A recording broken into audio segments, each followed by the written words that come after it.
Good day. This is Michael Bender from the Center for Fiscal Equity, and this is the video presentation of our written comments for the record to the House Budget Committee regarding how the American Rescue Plan saved lives and the U.S. economy. This hearing is for June 14th, 2022. The American Rescue Plan Act saved the lives of all who availed themselves of its benefits. Not everyone got the memo that being vaccinated was a good idea, not a political ploy. Of those, most survived the illness, but certainly not all. Those who thought it was a ploy, that is.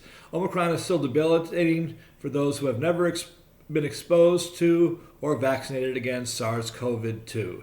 Some of us got sick before the vaccination was even possible,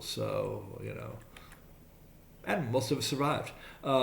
Many in that era died because the Centers for Disease Control and the World Health Organization does not wish to acknowledge that the disease began with a nasal or seasonal allergy symptoms, lay dormant for a week, and then came back with a vengeance. President Trump's efforts to not stir a panic did not cause this oversight, although humoring his ego detracted from the ability of senior leadership to catch the diagnostic errors of the time. Before the pandemic raged, the nation was headed for asset value losses, which would have triggered a depression. We dodged that bullet, but the gun is still loaded. The pandemic provided a temporary reprieve as the Federal Reserve propped up bondholders who have invested, again, in bad housing and commercial property debt. Subsidies to families and loan purchases by the Fed delayed the pain. However, the pain is inevitable. One aspect of the American Rescue Plan Act was the stimulus payments. Those who had lower incomes spent them on unmet needs or caught up on rent or debt. Combined with enhanced food stamp benefits and refundable prepaid tax credits, some even had money to invest. Sadly, some of this investment made it into cryptocurrency and has or soon will be lost. Individuals on Social Security, old age, survivors, and disability insurance may have ignored their entitlement for higher food stamp benefits. I am one such person. When I first received SSDI, my SNAP entitlement was only $14, so I let it lapse.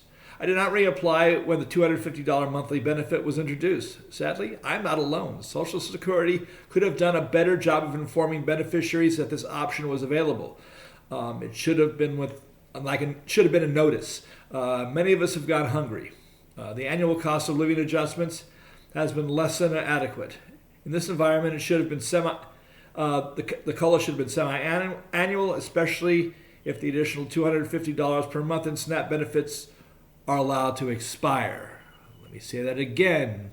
Now I've got my $250, and if they go away, I will need a COLA again to afford food. There's a lot of us like that. These are federal funds in either case. One or other of the option must be undertaken. What was a life-saving benefit for seniors, the disabled, and the economy under the American Rescue Plan Act should not be allowed to expire, or some of us will. Enhanced food stamps have cushioned the blow for poorer families whose advanced refundable child tax credit payments have lapsed. Between the enhanced SNAP and enhanced CTC, many children have emerged from poverty for the first time in their lives. The loss of both income sources will put them back into peril. It is penny-wise and pound-foolish to keep OASI, SSDI, and CTC benefits so low that applying for SNAP is necessary. The best option is to not only restore the ARPA CTC benefit, but to make sure it is more generous while withdrawing SNAP totally. In other words, if you pay people enough child tax credit, regardless of their working, and then increase the minimum wage so that people won't just live on their child tax credit or the child tax credit of their children, then you don't need to spend federal money to not spend federal money someplace else. It doesn't make sense to do that. To repeat our remarks regarding the Treasury Department budget, some of the bipartisan opposition in the Senate came from those who consider direct subsidies from the IRS to have the stink of welfare. I advise such senators in both parties to raise the minimum wage so that no one is having to work just to receive this credit, and that the best way to distribute the credit is with wages. For middle-income taxpayers whose increased credits are less than their annual tax obligation, a simple change in the withholding tables is adequate. Procedures are already in place to deliver refundable tax credits for larger families. In other words, if you got 3 kids, you're already getting the credit in advance. And you're probably paying no taxes. You might even be getting something back. Employers can work with their bankers to increase funds for payroll throughout the year while requiring less money for their quarterly tax payments or estimated taxes to the IRS. In other words, it'll be a wash anyway. The main issue is working out those situations where employers owe less than they pay out. This is especially true for labor-intensive industries and even more so for low-wage employers. A higher minimum wage would make negative quarterly tax bills less likely, yet no one should have to subsist mainly on their child tax payments. While we can hope that in the short term obstruction on increasing the CTC can be dealt with, going forward, now that the American Rescue Plan Act has expired, any permanent increases to and refundability of the child tax credit, and ideally an even more generous credit, will require permanent tax reform. We include our prescription for such reforms in our third attachment. And you'll be able to see that in these attachments, of course, in the description. With and links, yes. And if you've got anything to say about them, please chat about them. One of the central proposals of this plan is the creation of a subtraction value added tax, also known as a net business receipts tax, which will replace the corporate income tax and filing of business taxes as part of personal income taxes. The difference between changing quarterly withholding and enacting the subtraction VAT is 6 of one and half dozen of the other. The reason for this is that the proposed subtraction VAT is based on the notion that employers would be responsible for paying and reconciling the taxes now filed by employees.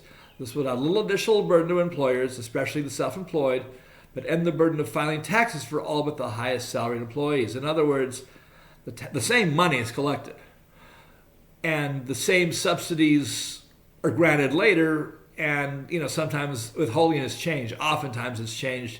So why even make individuals reconcile if the employers can do just as good a job? I have attached our tax reform proposals again to provide context for our comments. Note that we have moved dividends and interest taxes from the asset value added tax to high income surtaxes and higher tiers of the subtraction VAT. This is because subtraction VATs were designed to capture returns from capital. So it's better to have it with wage income,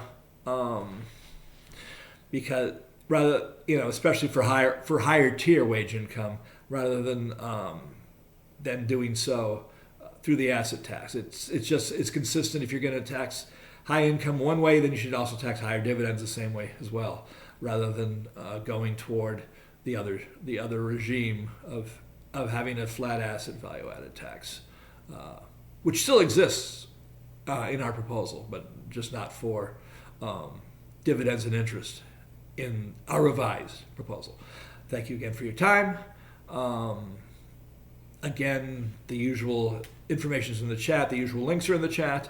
Have a pleasant day.